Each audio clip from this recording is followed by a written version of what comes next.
(446) میں آ کر شیعوں کی حکومت کو ختم کیا طغرل بیگ سلجوقی نے۔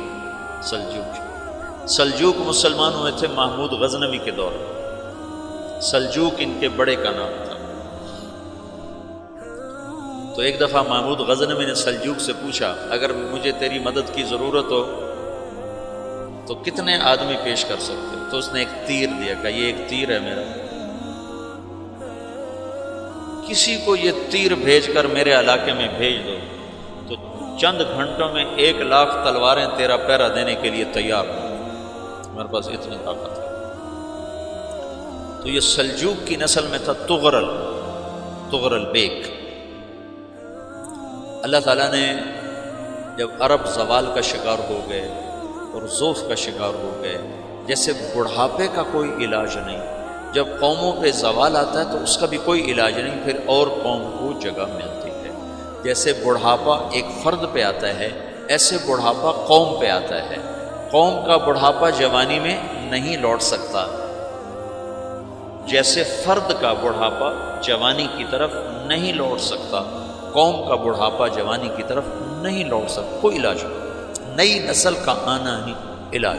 تو عرب دھل چکے تھے، 600 سال بہت ہوتے ہیں حکومت کو، اپنی صفات گم کر چکے تھے، اب نئے خون کی ضرورت تھی۔ طغرل بیگ پہلا شخص تھا جس نے آ کر اہل السنت والجماعت کو استحکام بخشا، شیعوں کی حکومت کو ختم کیا، بغداد سے، شام سے، ان سارے علاقوں سے۔ صلاح الدین ایوبی نے اسماعیلی شیعہ کی حکومت کو ختم کیا، مصر۔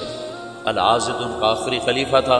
صلاح الدین ایوبی نور الدین زنگی رحمۃ اللہ علیہ کا پروردہ تھا، اس کا دوست تھا، اس کے دوست بھی تھا، بچہ بھی تھا اس کے سامنے، زیادہ لکھنے پڑھنے کا شوق تھا۔ پھر اللہ تعالیٰ نے اس سے کام لیا اور اس کو مصر کا گورنر بنا کے بھیجا، مصر کی مدد کے لیے بھیجا۔ تو وہاں اس نے صلاح الدین ایوبی نے وہاں ختم کیا، طغرل بیگ نے یہاں ختم کیا۔ تو پھر سلجوق جو تھے نا یہ اقتدار میں آئے، ادھر ختم ہو گئی سلطنت بنو عباس کی، مصر ایک چھوٹی سی ترکوں کی سلطنت۔ تو اللہ تعالیٰ پھر مرکزیت کے لیے ایک نظام چلا، دو لشکر آپس میں لڑ رہے ہیں، ایک میدان، ایک جنگلی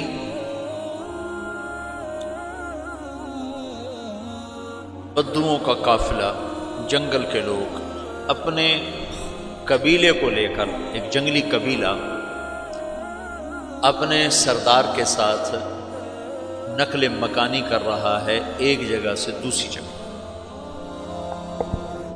اللہ کا نظام کہ یہ لوگ چلتے چلتے چلتے اس وادی میں پہنچ گئے جہاں جنگ ہو رہی ہے، دو لشکر آپس میں لڑ رہے ہیں۔ جب یہ وہاں پہنچتے ہیں تو ایک لشکر کے قدم اکھڑ رہے ہیں اور دوسرا غالب آ رہا ہے۔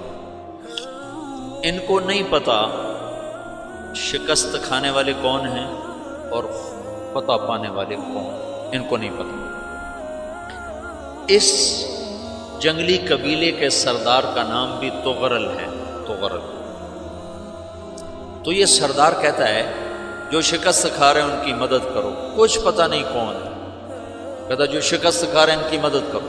تو 400 وحشی جنگلیوں نے فاتح لشکر کے پیچھے حملہ کر دیا۔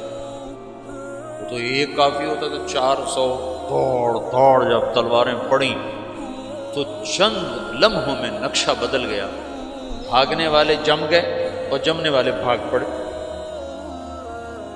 جب جنگ ختم ہوئی تو شکست خوردہ لشکر کے بادشاہ نے ان کو بلایا، اسے پوچھتا ہے مجھے جانتے ہو میں کون ہوں؟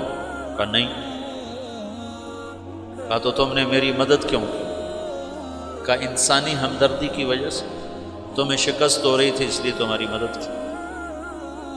اور اس نے اپنا تعارف کرایا، میں ہوں سلیمان سلجوقی ترکی کا بادشاہ۔